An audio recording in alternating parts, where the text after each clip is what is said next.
தாங்களும் மிக மிக விசித்திரமானவர்தான். முதலில் லீலைகள் புரிகிறீர்கள், பிறகு தாயை பற்றி கவலைப்படுகிறீர்கள். யார் லீலைகளை புரிகிறானோ அவனே லீலாதரன். ஆனால் ஒரு அன்னைக்கு நான் அவர்களுக்கு ஒரு சிறிய குழந்தைதானே. உன்னுடைய குரல் தான் இந்த யசோதாவின் இல்லத்தை நிரப்புகிறது. உன்னுடைய குறும்புத்தனமான குணம், உன்னுடைய லீலைகள், ஆகையால் தான் நான் மகிழ்ச்சி அடைகிறேன். எப்பொழுதும் நான் உற்சாகமாக இருக்கிறேன். உன்னுடைய குறும்புத்தனம், அதோடு உன் புன்னகையால் என் தாய் பாசம், அந்த தாய் யமுனையை போல நிரம்பி ஓடுகிறது.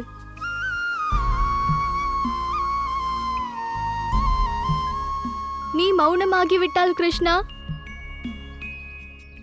உன்னுடைய யசோதா தாய் இங்கேயே மடிந்து விடுவாள்.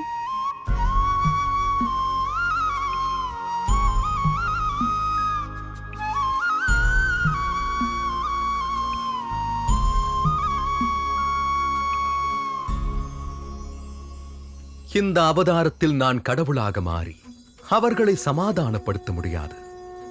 ஆனால் அவர்களது முந்தானையில் அடைக்கலம் பெற்றுக்கொள்ள முடியும்.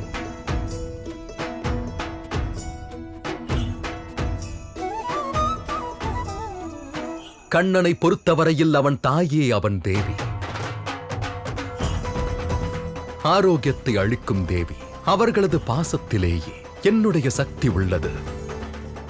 அத்துடன் தாயன்பு என்னுடைய கேடயமாகும்.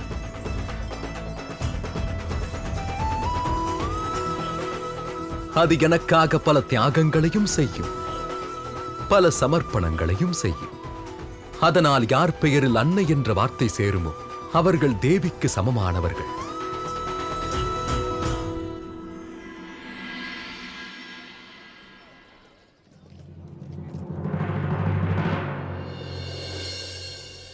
கிருஷ்ணன் மௌனமாக இருப்பேன் என்று சொன்னதும் யசோதாவும் கோகுலவாசிகளும் இவ்வளவு கவலை அடைந்து விட்டார்கள்.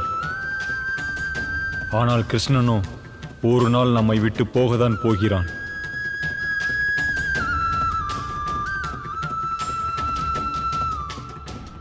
அப்போது யசோதா மனநிலை எப்படி இருக்கும்? கோகுலம் எவ்வாறு அதை தாங்கிக் கொள்ளும்?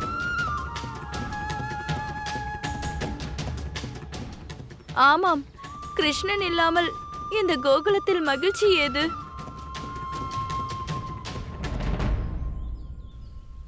கிருஷ்ணா, நேரம் வந்து விட்டது. இப்பொழுது நீ கோகுலத்திலிருந்து செல்ல வேண்டும். இன்றுதான் கோகுலத்தில் உன்னுடைய கடைசி நாள். காரணம், உன்னை அழைத்துச் செல்ல இதோ இந்த சக்தாசுரன் வந்து கொண்டிருக்கிறான். ஓஹோ, என்ன தாயே, எதற்காக இந்த கண்ணீர் அலைகளாக பாய்கிறது?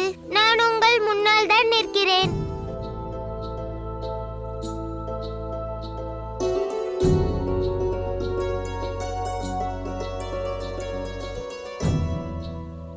போதும், இந்த தருணத்திற்காகத்தான் காத்துக் கொண்டிருந்தேன்.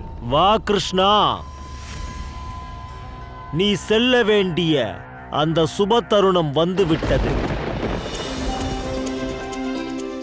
கிருஷ்ணா, உனக்கு வெண்ணெய் வேண்டும் என்று கூறினாயே, நான் உனக்காக இப்பொழுது வெண்ணெயை கொண்டு வருகிறேன். அதோடு கொண்டு வந்து நான் என் கையாலேயே உனக்கு ஊட்டுகிறேன்.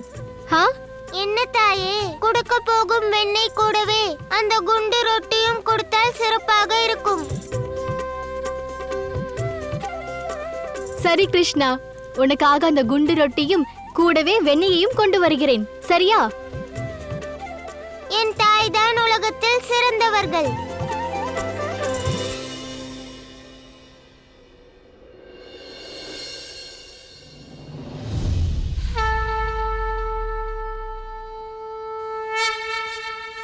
வாழ்த்துக்கள் பிரபு, உங்க சொல்லை கேட்டு விட்டார். கிருஷ்ணனின் தாயிற்கும் கிருஷ்ணனுக்கும் சமரசமாகிவிட்டது. இப்பொழுது உங்கள் செல்ல கிருஷ்ணனுக்கு வெண்ணெய் கிடைக்கும், தண்டனை கிடைக்காது. நீங்கள் எல்லாரும் கவலை கொள்ளாமல் இல்லத்திற்கு செல்லுங்கள்.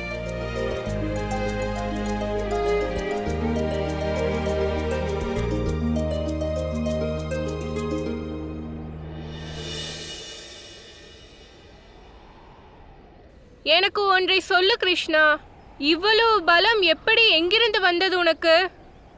நீ 2 மிகப்பெரிய விருட்சத்தை ஒரே நொடியில் வீழ்த்தி விட்டாயே.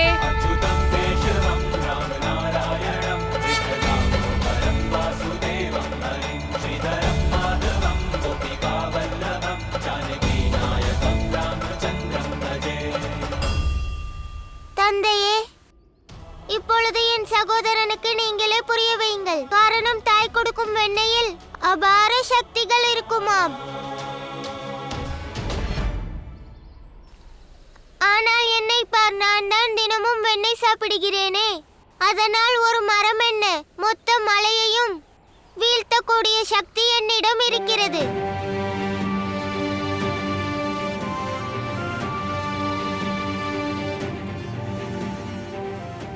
ஆமாம் கிருஷ்ணா, உன்னால் எவ்வளவு வெண்ணெய் உண்ண முடியுமோ உன். அதோடு சக்திசாலியாவும் மாறிவிடு. உன்னுடைய சக்தியின் மேல் வைத்த நம்பிக்கைதான் இங்கு பல உயிரினங்களும் பல நம்பிக்கைகளும் வாழ்ந்து கொண்டிருக்கிறார்கள். நீங்கள் கூறுவதற்கு அர்த்தம் என்ன புரியவில்லை.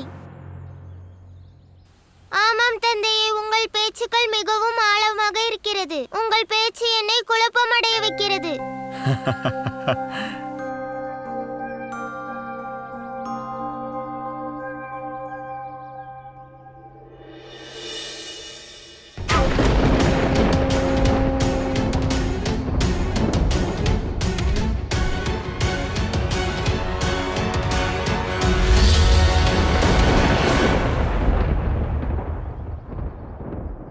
உலகில் சங்கடங்களையும் பேரிடர்களையும் யார் வேண்டுமென்றாலும் கொண்டு வரலாம்.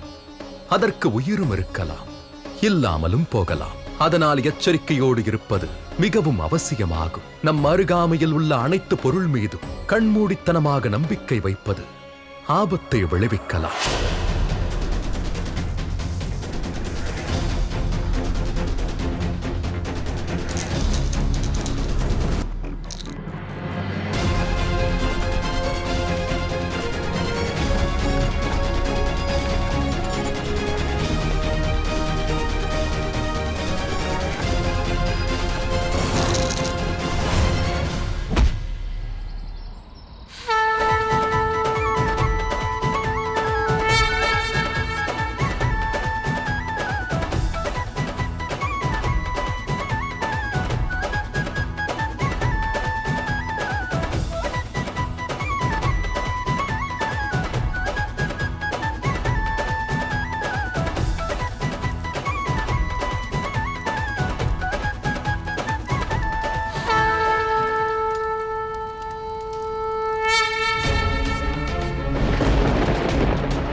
நம்முடைய கிருஷ்ணனும் ஏதோ உத்தேசத்தில் வந்திருக்கிறான். அதனால் இம்மாதிரியான பாலகனை உன் அன்பினால் கட்டி போட்டுவிட இயலாது.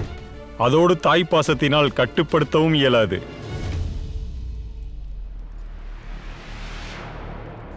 நில்லுங்கள் சுவாமி, இங்கே வாருங்கள்.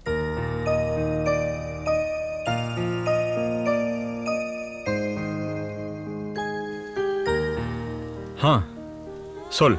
பல நேரங்களில் நீங்கள் கூறுவதற்கு வெவ்வேறு அர்த்தங்கள் வந்துவிடுகிறது. உங்களிடம் ஒன்று கேட்கவா? நீங்கள் எதையாவது மறைத்துள்ளீர்களா? என்ன கூறுகிறாய்? அதாவது நீங்கள் கூறினீர்கள், அதாவது ஒரு நாள் வருமாம். ஒரு நாள் கோகுலவாசிகள் கிருஷ்ணனுக்கு சொந்தமாவார்கள். கிருஷ்ணன் கோகுலத்திற்கு சொந்தமா? அதோடு இன்னொரு செய்தியும் கூறினீர்கள், அதாவது கிருஷ்ணரின் பிறப்பு ஏதோ உத்தேசத்துக்காகவே நடந்ததாம். மற்றொன்றையும் கூறினீர்கள், கிருஷ்ணன் மற்ற குழந்தைகளை விட அதிக சக்திசாலி என்றீர்கள். இதற்கெல்லாம் என்ன அர்த்தம்? நீங்கள் கூறுவதையெல்லாம் பார்த்தால் நீங்கள் எதையோ மறைப்பது போல தெரிகின்றது. ஆமாம், மறைக்கிறேன். இதற்கு பின்னால் ஒரு ரகசியம் இருக்கிறது.